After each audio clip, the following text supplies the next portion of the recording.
നമ്മുടെ അടുത്ത ടോപ്പിക്കാണ് characteristics of economic planning. Economic പ്ലാനിങ്ങിൻ്റെ ക്യാരക്ടറിസ്റ്റിക്സ്. അപ്പോൾ ഇതൊരു 3 ചോദ്യങ്ങളുടെ ഉത്തരം കേട്ടോ. ക്യാരക്ടറിസ്റ്റിക്സ് ചോദിച്ചാലും ഫീച്ചേഴ്സ് ചോദിച്ചാലും നേച്ചർ ചോദിച്ചാലും ഇത് തന്നെയാണ്. ഇപ്പോൾ ക്യാരക്ടറിസ്റ്റിക്സ് ഓഫ് എക്കണോമിക് പ്ലാനിങ് എന്ന് ചോദിച്ചാലും ഫീച്ചേഴ്സ് ഓഫ് എക്കണോമിക് പ്ലാനിങ് എന്ന് ചോദിച്ചാലും നേച്ചർ ഓഫ് എക്കണോമിക് പ്ലാനിങ് എന്ന് ചോദിച്ചാലും ഇത് തന്നെ അങ്ങ് എഴുതി വെച്ചാൽ മതി. ഓക്കെ, നമുക്ക് പഠിക്കാം. എന്നാ ബാ. ഇവിടെ പ്ലാൻ ചെയ്യുമ്പോൾ നമുക്കൊരു ലക്ഷ്യം ഉണ്ടായിരിക്കണം, ഒരു ഒബ്ജക്റ്റീവ് ഉണ്ടായിരിക്കണം. നമ്മൾ പണ്ട് മാനേജ്മെൻറ്റിനകത്ത് പ്ലാനിങ്ങിൻ്റെ സ്റ്റെപ്സ് പഠിച്ചപ്പം നമ്മൾ പറഞ്ഞായിരുന്നു സെറ്റിംഗ് ഒബ്ജക്റ്റീവ്. അതുകൊണ്ട് തന്നെയാണ് എക്കണോമിക് പ്ലാനിങ്ങിനും എന്തുണ്ടായിരിക്കണം, ഒരു ഒബ്ജക്റ്റീവ് ഉണ്ടായിരിക്കണം. ഈ എക്സ്പ്ലനേഷൻ ഇതേ കൂട്ട് കാണാതെ പഠിക്കാൻ ഞാൻ പറയത്തില്ല. നിങ്ങൾക്കിത് നിങ്ങളുടേതായ സെൻറ്റൻസിൽ എഴുതാം. ഞാനൊരു ബേസ് ഇട്ട് തരുന്നതേ ഉള്ളൂ. ഓക്കെ, ഇത് തന്നെ കാണാൻ പഠിക്കണമെന്ന് പറയത്തില്ല. അപ്പം എക്കണോമിക് പ്ലാനിങ്ങിൻ്റെ ആദ്യത്തെ ക്യാരക്ടറിസ്റ്റിക്സ് എന്ന് പറയുമ്പോൾ ഏതൊരു പ്ലാൻ ആണെങ്കിൽ പോലും, അത് എക്കണോമിക് പ്ലാൻ ആയിക്കോട്ടെ, ഏത് പ്ലാൻ ആയിക്കോട്ടെ, അതിന് എന്തുണ്ടായിരിക്കണം, വ്യക്തമായൊരു ഒബ്ജക്റ്റീവ് ഉണ്ടായിരിക്കണം. ഒരു ഒബ്ജക്റ്റീവ് ഉണ്ടായിരിക്കണം. അതാ പറഞ്ഞിരിക്കുന്നത്. ഒരു എക്കണോമിക് പ്ലാനിങ്ങിൻ്റെ ഏറ്റവും ഇമ്പോർട്ടൻ്റ് ആയിട്ടുള്ള മോസ്റ്റ് സിഗ്നിഫിക്കൻ്റ് ആയിട്ടുള്ള ക്യാരക്ടറിസ്റ്റിക്സ് എന്ന് പറയുമ്പോൾ അതിന് ഡെഫിനിറ്റ് ഒബ്ജക്റ്റീവ് ഉണ്ടായിരിക്കണം. ഡെഫിനിറ്റ് ആയിട്ടുള്ള ഒബ്ജക്റ്റീവ്സ് ഉണ്ടായിരിക്കണം, ലക്ഷ്യങ്ങളുണ്ടായിരിക്കണം. അതാ പറഞ്ഞിരിക്കുന്നത് the most significant characteristics of എന്തുവാ മക്കളെ, എക്കണോമിക് പ്ലാനിങ്ങിൻ്റെ ഏറ്റവും സിഗ്നിഫിക്കൻ്റ് ആയിട്ടുള്ള ക്യാരക്ടറിസ്റ്റിക്സ് എന്ന് പറയുമ്പോൾ എന്തുവാണ്, is that it should possess definite objective. അതിനെന്തുണ്ടായിരിക്കണം, ഒരു എക്കണോമിക് പ്ലാനിങ്ങിന് എന്തുണ്ടായിരിക്കണം, ഡെഫിനിറ്റ് ആയിട്ടുള്ളൊരു ഒബ്ജക്റ്റീവ് ഉണ്ടായിരിക്കണം. ഉദാഹരണമായിട്ട് പറയുകയാണെങ്കിൽ, ഒരു എക്സാമ്പിൾ നമുക്ക് പറയുകയാണെങ്കിൽ, economic planning has the objective. ഒരു എക്കണോമിക് പ്ലാനിങ്, നമ്മുടെ രാജ്യത്തിൻ്റെ ഒരു എക്കണോമിക് പ്ലാനിങ്ങിൻ്റെ ഒരു ഒബ്ജക്റ്റീവ് എന്ന് പറയുമ്പോൾ ഗ്രോത്ത് റേറ്റ് കൂട്ടുക, ഫുൾ എംപ്ലോയ്മെൻറ്റ് കൊണ്ടുവരിക. അപ്പോൾ ഒരു ഒബ്ജക്റ്റീവിന് ഒരു ഉദാഹരണം പറഞ്ഞാൽ, for instance economic planning has the objective to accelerate the rate of growth. നമ്മുടെ ഗ്രോത്ത് റേറ്റ് എന്ത് ചെയ്യുക, ആക്സിലറേറ്റ് ചെയ്യുക, കൂട്ടുക. അതുമാത്രമല്ല രാജ്യത്തെ സമ്പദ് വ്യവസ്ഥയിലുള്ള മുഴുവൻ ആൾക്കാർക്കും എംപ്ലോയ്മെൻറ്റ് നൽകുക, ഫുൾ എംപ്ലോയ്മെൻറ്റ് നൽകുക. അതൊരു ഒബ്ജക്റ്റീവാണ്. അപ്പോൾ ഒരു എക്കണോമിക് പ്ലാനിങ്ങിൻ്റെ ഒബ്ജക്റ്റീവിന്, ഡെഫിനിറ്റ് ഒബ്ജക്റ്റീവിന് ഒരു ഉദാഹരണമായി പറഞ്ഞത്, for instance economic planning has the objective to accelerate the rate of growth. ഒരു ഉദാഹരണം പറഞ്ഞത്, ഇപ്പം നമ്മുടെ ഒരു എക്കണോമിക് പ്ലാൻ, ഇപ്പം നമ്മുടെ രാജ്യത്തൊരു എക്കണോമിക് പ്ലാനിങ് വരികയാണെങ്കിൽ, അതിനൊരു എക്കണോമിക് പ്ലാനിങ് വരികയാണ്. അപ്പോൾ അതിന് എന്തുണ്ടായിരിക്കണം, ഒരു ഡെഫിനിറ്റ് ആയിട്ടുള്ള ഒബ്ജക്റ്റീവ് ഉണ്ടായിരിക്കണം. ഉദാഹരണമായിട്ട് ഒരു ഒബ്ജക്റ്റീവ് നമ്മളിവിടെ പറയുകയാണ്. ഒരു എക്കണോമിക് പ്ലാനിങ്ങിന് ഒബ്ജക്റ്റീവ് എന്ന് പറയുമ്പോൾ എന്തുവാണ്, അവരുടെ ഗ്രോത്ത് റേറ്റ് കൂട്ടുകയും അവിടുത്തെ ആ സമ്പദ് വ്യവസ്ഥയിലുള്ള മുഴുവൻ ആൾക്കാർക്കും തൊഴിലവസരങ്ങൾ സൃഷ്ടിക്കുക എന്നുള്ളതുമാണ്. For instance economic planning has the objective, അതിൻ്റെ ഒരു എക്സാമ്പിൾ പറയുന്നുണ്ട്, has the objective to accelerate the എന്തുവാണ് ആക്സിലറേറ്റ് ചെയ്യേണ്ടത്, റേറ്റ് ഓഫ് ഗ്രോത്ത്, ആൻഡ് എന്തുവാണ്, അറ്റൈൻ ചെയ്യുക full employment in the economy. അപ്പോൾ നമ്മൾ പഠിക്കുന്ന ടോപ്പിക്കിൻ്റെ പേരെന്തുവാ, ക്യാരക്ടറിസ്റ്റിക്സ് അല്ലെങ്കിൽ ഫീച്ചേഴ്സ് അല്ലെങ്കിൽ നേച്ചർ ഓഫ് എക്കണോമിക് പ്ലാനിങ് ആണ്. ഒന്നാമത്തെ എന്ന് പറയുമ്പോൾ ഏതൊരു എക്കണോമിക് പ്ലാനിങ്ങിനാണെങ്കിലും അതിന് എന്തുണ്ടായിരിക്കണം, ഡെഫിനിറ്റ് ആയിട്ടുള്ള ഒരു ഒബ്ജക്റ്റീവ് ഉണ്ട്. അപ്പോൾ ഏതൊരു എക്കണോമിക് പ്ലാനിനും എന്തുണ്ടായിരിക്കണം, ഡെഫിനിറ്റ് ആയിട്ടുള്ള ഒബ്ജക്റ്റീവ് ഉണ്ടായിരിക്കണം. അതാ പറഞ്ഞത്, ഒരു മോസ്റ്റ് സിഗ്നിഫിക്കൻ്റ് ആയിട്ടുള്ള ക്യാരക്ടറിസ്റ്റിക്സ്, ഒരു എക്കണോമിക് പ്ലാനിങ്ങിൻ്റെ ഏറ്റവും ഇമ്പോർട്ടൻ്റ് ആയിട്ടുള്ള ക്യാരക്ടറിസ്റ്റിക്സ് എന്ന് പറയുമ്പോൾ ആ പ്ലാനിൽ എന്തുണ്ടായിരിക്കണം, is that it should possess definite objectives. ആ എക്കണോമിക് പ്ലാനിങ്ങിന് എന്തുണ്ടായിരിക്കണം, ഡെഫിനിറ്റ് ആയിട്ടുള്ളൊരു ഒബ്ജക്റ്റീവ് ഉണ്ടായിരിക്കണം. ഉദാഹരണമായിട്ട് പറയുകയാണെങ്കിൽ, ഒരു രാജ്യത്തിൻ്റെ എക്കണോമിക് പ്ലാനിങ്ങിൻ്റെ ഒരു ഒബ്ജക്റ്റീവ് എന്ന് പറയുമ്പോൾ ഇതാണ്, ആക്സിലറേറ്റ് ചെയ്യുക, എന്തുവാണ്, റേറ്റ് ഓഫ് ഗ്രോത്ത് കൂട്ടുക. പിന്നെ അവിടെയുള്ള മുഴുവൻ ആൾക്കാർക്കും എന്ത് കൊടുക്കുക, full employment attainment full employment in the economy. ഒന്ന് വായിച്ച് നോക്കിയിട്ട് തുടർന്ന് വീഡിയോ കാണാവുള്ളൂ. അടുത്ത എക്കണോമിക് പ്ലാനിങ്ങിൻ്റെ അടുത്ത ഒരു ഇമ്പോർട്ടൻ്റ് ആയിട്ടുള്ള ഫീച്ചർ എന്ന് പറയുമ്പോൾ ഒരു എക്കണോമിക് പ്ലാനിങ്ങിൻ്റെ അടുത്ത ഏറ്റവും ഇമ്പോർട്ടൻ്റ് ആയിട്ടുള്ളൊരു ഫീച്ചർ എന്ന് പറയുമ്പോൾ അവിടെ ഒരു എക്കണോമിക് പ്ലാനിങ് ഉണ്ടെങ്കിൽ അവിടെ പ്ലാൻ ചെയ്യാൻ വേണ്ടി ഒരു സെൻട്രൽ പ്ലാനിങ് അതോറിറ്റി ഉണ്ടായിരിക്കണം. അപ്പം നമ്മുടെ അടുത്ത പോയിൻ്റ് എന്തുവാണ്? നമ്മുടെ എക്കണോമിക് പ്ലാനിങ്ങിൻ്റെ അടുത്ത ഫീച്ചർ എന്തുവാണ്? എക്കണോമിക് പ്ലാനിങ് ചെയ്യുന്നുണ്ടെങ്കിൽ, എക്കണോമിക് പ്ലാനിങ് ഒരു രാജ്യത്തുണ്ടെങ്കിൽ അവിടെ എന്തുണ്ടായിരിക്കണം? സെൻട്രൽ പ്ലാനിങ് ചെയ്യാൻ വേണ്ടി ഒരു അധികാരികൾ ഉണ്ടായിരിക്കണം, അതോറിറ്റി ഉണ്ടായിരിക്കണം. അതാ രണ്ടാമത്തെ ഫീച്ചർ, സെൻട്രൽ പ്ലാനിങ് അതോറിറ്റി ഉണ്ടായിരിക്കണം. The existence of a central planning authority എന്തുണ്ടായിരിക്കണം?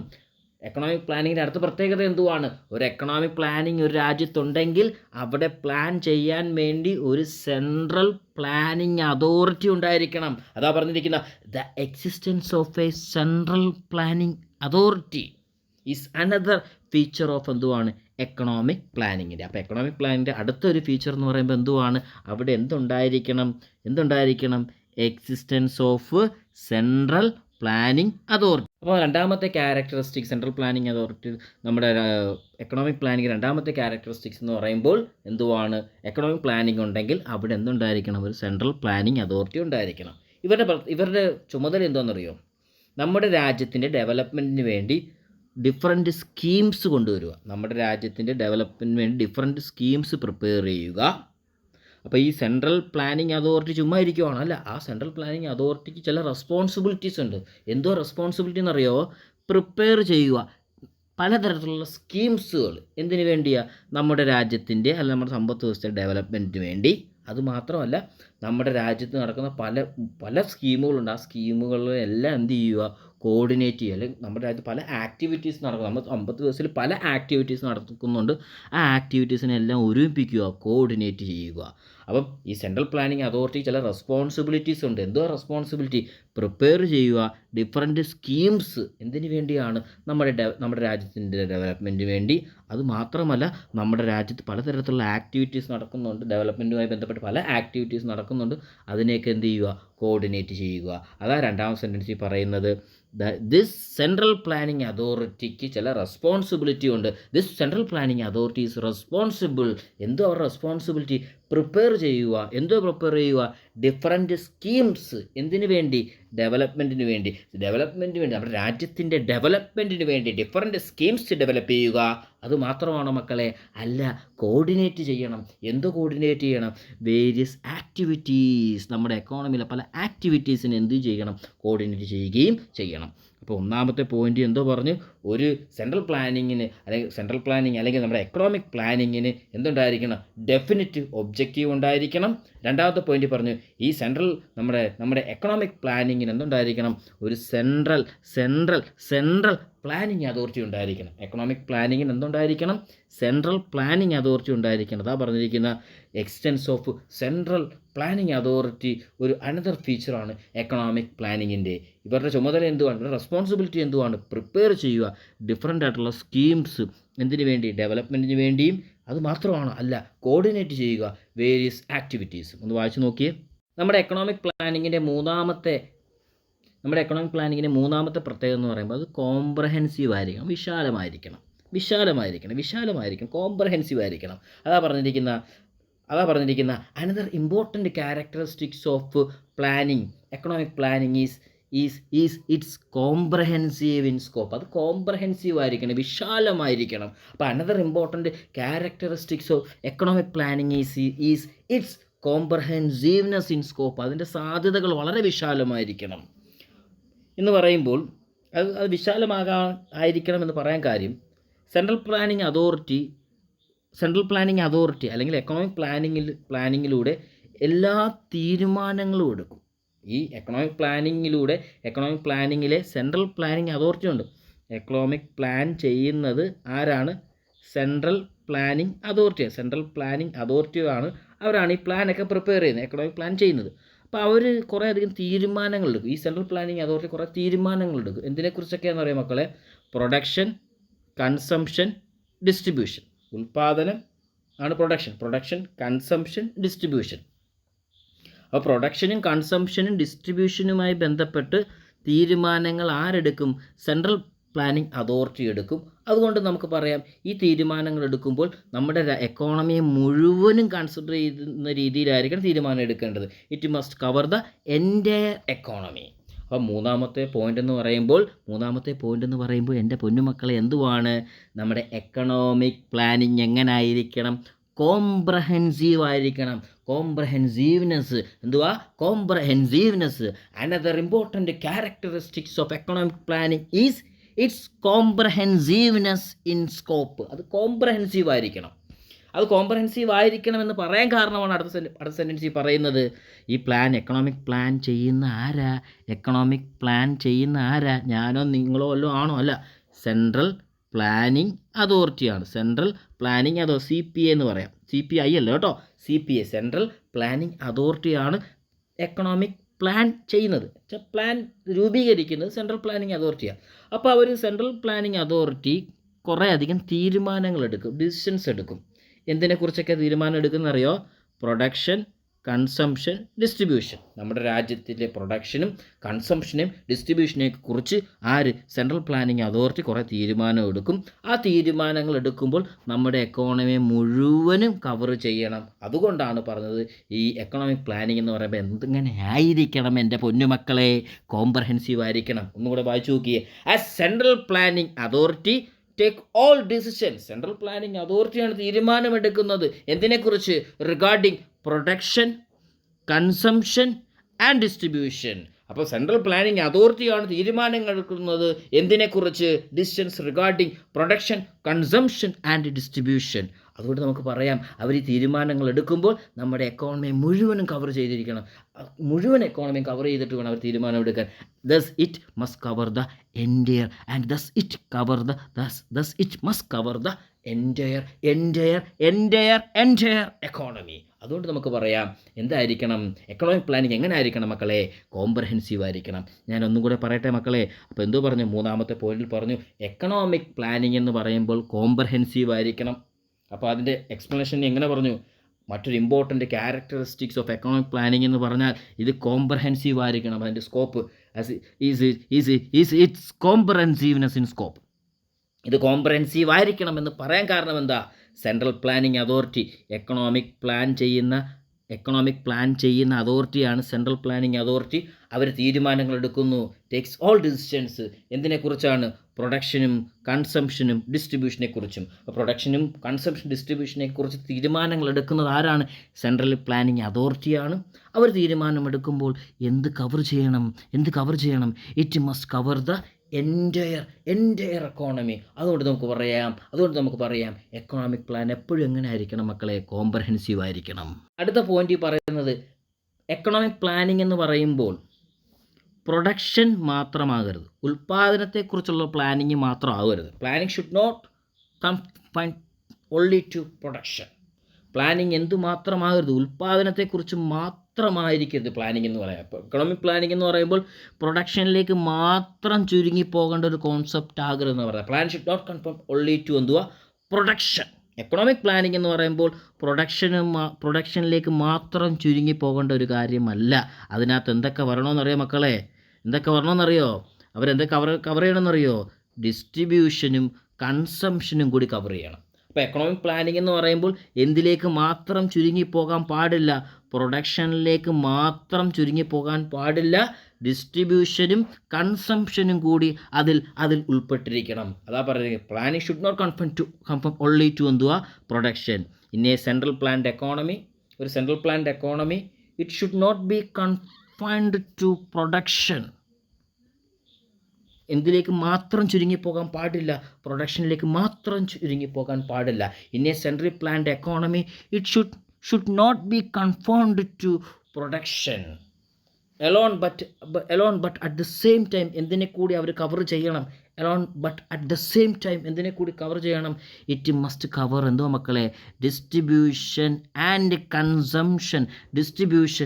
Consumption also. അപ്പോൾ നമ്മൾ 4 പോയിന്റ് പറയും. നാലാമത്തെ പോയിന്റ് പറയുന്നതിന് മുമ്പ് ആദ്യത്തെ 3 പോയിന്റ് പറയാം. ക്യാരക്ടറിസ്റ്റിക്സ് ഓഫ് എക്കണോമിക് പ്ലാനിങ് നമ്മൾ പഠിച്ചുകൊണ്ടിരിക്കുന്നത്. ഒന്നാമത്തെ പോയിന്റ് പറഞ്ഞു എക്കണോമിക് പ്ലാനിങ്ങിന് ഒരു ഡെഫിനിറ്റ് ഒബ്ജക്റ്റീവ് ഉണ്ടായിരിക്കണം. ആ ഡെഫിനിറ്റ് ഒബ്ജക്റ്റീവിന് ഒരു ഉദാഹരണം നമ്മൾ പറയുന്നത് accelerate the rate of growth and attain full employment in the economy. ഒരു ഡെഫിനിറ്റ് ഒബ്ജക്റ്റീവ് ഉണ്ടായിരിക്കണം. ഏതൊരു പ്ലാനിനാണെങ്കിലും എക്കണോമിക് പ്ലാനിങ്ങിനാണെങ്കിലും ഡെഫിനിറ്റ് ഒബ്ജക്റ്റീവ് ഉണ്ടായിരിക്കണം. എക്കണോമിക് പ്ലാനിങ് ഉണ്ടെങ്കിൽ അവിടെ പ്ലാൻ ചെയ്യാൻ ഒരു അതോറിറ്റി ഉണ്ടായിരിക്കണം. സെൻട്രൽ പ്ലാനിങ് അതോറിറ്റി ഉണ്ടായിരിക്കണം. അവർക്ക് റെസ്പോൺസിബിലിറ്റി ഉണ്ട്. എന്തോ അവരുടെ റെസ്പോൺസിബിലിറ്റി? ഡിഫറെൻറ്റ് സ്കീംസ്, ഡെവലപ്മെൻറ്റിന് ഡിഫറെൻറ്റ് സ്കീംസ് കൊണ്ടുവരിക, രാജ്യത്തെ ആക്ടിവിറ്റീസിന് എന്ത് ചെയ്യുക? കോർഡിനേറ്റ് ചെയ്യുക. മൂന്നാമത്തെ പോയിന്റ് പറഞ്ഞ ഈ പ്ലാൻ എങ്ങനെ ആയിരിക്കണം? കോംപ്രഹെൻസീവ് ആയിരിക്കണം. കോംപ്രഹെൻസീവ് എന്ന് പറയുമ്പോൾ കോംപ്രഹെൻസീവ് സ്കോപ്പ് ആയിരിക്കണം. എന്ന് പറയുമ്പോൾ എന്തുവാണ്? സെൻട്രൽ പ്ലാനിങ് അതോറിറ്റി തീരുമാനങ്ങൾ എടുക്കുന്നത് എന്തിനെക്കുറിച്ചാണ്? പ്രൊഡക്ഷനെക്കുറിച്ചും കൺസംഷനെക്കുറിച്ചും ഡിസ്ട്രിബ്യൂഷനെക്കുറിച്ചുമാണ്. അത് നമ്മുടെ എൻ്റയർ എക്കോണമിയെ കവർ ചെയ്യണം. നാലാമത്തെ പോയിന്റ് പറഞ്ഞു, പ്ലാനിങ് എന്തിലേക്ക് മാത്രം ചുരുങ്ങിപ്പോകാൻ പാടില്ല? പ്രൊഡക്ഷനിലേക്ക് മാത്രം ചുരുങ്ങിപ്പോകാൻ പാടില്ല. സെയിം ടൈം അവരെന്ത് കൂടി കവർ ചെയ്യണം? It must cover the distribution and consumption also. Plan എന്തിലേക്ക് മാത്രം ചുരുങ്ങിപ്പോകാൻ പാടില്ല? പ്രൊഡക്ഷനിൽ മാത്രം ചുരുങ്ങിപ്പോകാൻ പാടില്ല. എന്തിനെ കൂടി കവർ ചെയ്യണം? എക്കണോമിക് പ്ലാനിങ് എന്തിനെ കൂടി കവർ ചെയ്യണം? ഡിസ്ട്രിബ്യൂഷനെയും കൺസംഷനെയും കൂടി എന്ത് ചെയ്യണം? കവർ ചെയ്യണം. എക്കണോമിക് പ്ലാനിങ്ങിൻ്റെ ഏറ്റവും അവസാനത്തെ ഒരു പ്രത്യേക ഫീച്ചർ എന്ന് പറയുമ്പോൾ റാഷണലായിട്ട് വേണം റിസോഴ്സിനെ അലോക്കേറ്റ് ചെയ്യാൻ. റാഷണൽ അലോക്കേഷൻ ഓഫ് റിസോഴ്സ് ആയിരിക്കണം. റാഷണൽ അലോക്കേഷൻ ഓഫ് റിസോഴ്സ് എന്ന് പറയാൻ കാര്യം, അണ്ടർ ഡെവലപ്ഡ് കൺട്രീസിൻ്റെ റിസോഴ്സ് എന്ന് പറയാൻ സ്കേഴ്സാണ്. അണ്ടർ ഡെവലപ്ഡ് കൺട്രീസിൻ്റെ എല്ലാ റിസോഴ്സുകൾ വളരെ സ്കേഴ്സ് റിസോഴ്സുകളാണ്. ഈ റിസോഴ്സിനെ നല്ല രീതിയിൽ അലോക്കേറ്റ് ചെയ്യണം, മാക്സിമം സോഷ്യൽ വെൽഫെയർ കിട്ടുന്ന രീതിയിൽ. അപ്പോൾ ഒന്നും കൂടെ പറയാം, rational allocation of resource economic പ്ലാനിങ്ങിൻ്റെ അഞ്ചാമത്തെ ഫീച്ചർ എന്ന് പറയുമ്പോൾ റാഷണലായിട്ട് അലോക്കേറ്റ് ചെയ്യണം റിസോഴ്സുകൾ റാഷണൽ അലോക്കേറ്റ് ചെയ്യണം. കാര്യം അങ്ങനെ ചെയ്യേണ്ട സാഹചര്യം എന്താണെന്ന് വെച്ചാൽ, അണ്ടർ ഡെവലപ്ഡ് കൺട്രീസിൻ്റെ റിസോഴ്സ് എന്ന് പറയുമ്പോൾ സ്കേഴ്സാണ്. അണ്ടർ ഡെവലപ്ഡ് കൺട്രീസിൻ്റെ റിസോഴ്സ് എന്തുവാണ്? സ്കേഴ്സാണ്. ഈ സ്കേഴ്സ് റിസോഴ്സിനെ അലോക്കേറ്റ് ചെയ്യണം. എങ്ങനെയാണെന്നറിയാമോ? മാക്സിമം സോഷ്യൽ വെൽഫെയർ കിട്ടുന്ന രീതിയിൽ. അതാ പറഞ്ഞിരിക്കുന്നത്, ജനറലി ഇൻ അണ്ടർ ഡെവലപ്ഡ് കൺട്രീസിൽ അവൈലബിൾ റിസോഴ്സ് ആർ സ്കേഴ്സ്. നമുക്കുള്ള റിസോഴ്സ് വളരെ സ്കേഴ്സ് ആണോ? അപ്പോൾ നമ്മൾ എന്ത് ചെയ്യണം? And these resource are allocate ചെയ്യേണ്ടത് എങ്ങനെയാണ്? In such a manner. എങ്ങനെ ആയിരിക്കണം ഇത് അലോക്കേറ്റ് ചെയ്യേണ്ടത്? ഗെറ്റ് മാക്സിമം സോഷ്യൽ വെൽഫെയർ കിട്ടുന്ന രീതിയിൽ വേണം ഈ റിസോഴ്സിനെ എന്ത് ചെയ്യാൻ മക്കളെ? അലോക്കേറ്റ് ചെയ്യാൻ. ഇപ്പോൾ റാഷണൽ അലോക്കേഷൻ ഓഫ് റിസോഴ്സ് എന്ന് പറയുമ്പോൾ എൻ്റെ പൊന്നുമക്കളുടെ മനസ്സിലേക്ക് ഓടി എത്തേണ്ടത് എന്തുവാണ്? അണ്ടർ ഡെവലപ്ഡ് കൺട്രീസിൽ റിസോഴ്സുകൾ സ്കേഴ്സാണ്. ഈ റിസോഴ്സിനെ അലോക്കേറ്റ് ചെയ്യണം. എങ്ങനെ അലോക്കേറ്റ് ചെയ്യണം?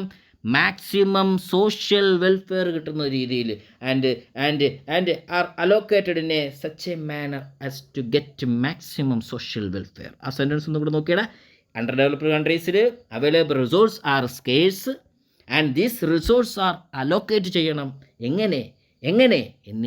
In such a manner as to get maximum. എങ്ങനെ മക്കളെ? എങ്ങനെ അലോക്കേറ്റ് ചെയ്യണം? ഒന്നുകൂടെ പറഞ്ഞേ. Allocated in such a manner as to get maximum social welfare കിട്ടുന്ന രീതിയിൽ വേണം ഈ റിസോഴ്സിനെ അലോക്കേറ്റ് ചെയ്യാൻ. എങ്ങനെ സാധിക്കും? നമ്മൾ എക്കണോമിക് ഡെവലപ്മെൻറ്റിന് വേണ്ടി ഈ റിസോഴ്സിനെ പ്രയോറിറ്റി വെക്കണം. പ്രയോറിറ്റിയുടെ അടിസ്ഥാനത്തിൽ വേണം ഈ റിസോഴ്സിനെ അലോക്കേറ്റ് ചെയ്യാൻ. എക്കണോമിക് ഡെവലപ്മെൻറ്റ് പ്രയോറിറ്റിയുടെ അടിസ്ഥാനത്തിൽ വേണം ഈ റിസോഴ്സിനെ അലോക്കേറ്റ് ചെയ്യാൻ. അതാ പറഞ്ഞിരിക്കുന്നത്, it need to fix up priorities relating to economic ഡെവലപ്മെൻറ്റിന് വേണ്ടി പ്രയോറിറ്റി എന്താണെന്നറിയാമല്ലോ? പ്രയോറിറ്റി ഫിക്സ് ചെയ്യുക. എന്നിട്ട് പ്രയോറിറ്റി അനുസരിച്ച് റിസോഴ്സ് അലോക്കേറ്റ് ചെയ്യുക. ഉദാഹരണമായിട്ടാണ്, ഏതൊക്കെ മേഖലകൾക്കാണ് ഇമ്പോർട്ടൻസ് നൽകേണ്ടത് ആ മേഖലകളെ റാങ്ക് ചെയ്യണം. അഗ്രികൾച്ചർ, ഇൻഡസ്ട്രി, ഇങ്ങനെ റാങ്ക് ചെയ്യണം. എന്നിട്ട് ആ മേഖലകളിലേക്ക് റിസോഴ്സ് അലോക്കേറ്റ് ചെയ്യണം. അപ്പോൾ ഏറ്റവും കൂടുതൽ ഡെവലപ്മെൻറ്റ് വേണ്ട മേഖലകൾ ഏതാണ്? ആ മേഖലകളെ റാങ്ക് ചെയ്യുക. അതാ പറഞ്ഞിരിക്കുന്ന, it need to fix priorities relating to economic ഡെവലപ്മെൻറ്റിന് വേണ്ടി എക്കണോമിക് ഡെവലപ്മെൻറ്റിന് ആവശ്യമായിട്ടുള്ള, അല്ലെങ്കിൽ എക്കണോമിക് ഡെവലപ്മെൻറ്റിലേക്ക് നമ്മളെ നയിക്കുന്ന ഏതൊക്കെ മേഖലകളാണോ ആ മേഖലകൾ ഉൾപ്പെടുത്തി ഒരു പ്രയോറിറ്റി ലിസ്റ്റ് ഉണ്ടാക്കണം.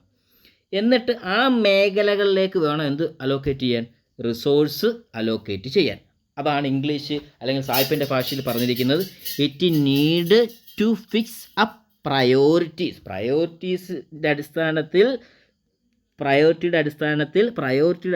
കുറച്ച് മേഖലകളെ നമ്മൾ മാറ്റിവെക്കണം. It need to fix up priorities relating to economic development. അപ്പോൾ എക്കണോമിക് ഡെവലപ്മെൻറ്റ് നേടിയെടുക്കുന്നതിന് വേണ്ടിയിട്ടുള്ള ചില മേഖലകളിലെ പ്രയോറിറ്റി ലിസ്റ്റിലേക്ക് എത്തിക്കണം, ഒരു പ്രയോറിറ്റി ലിസ്റ്റ് ഉണ്ടാക്കണം.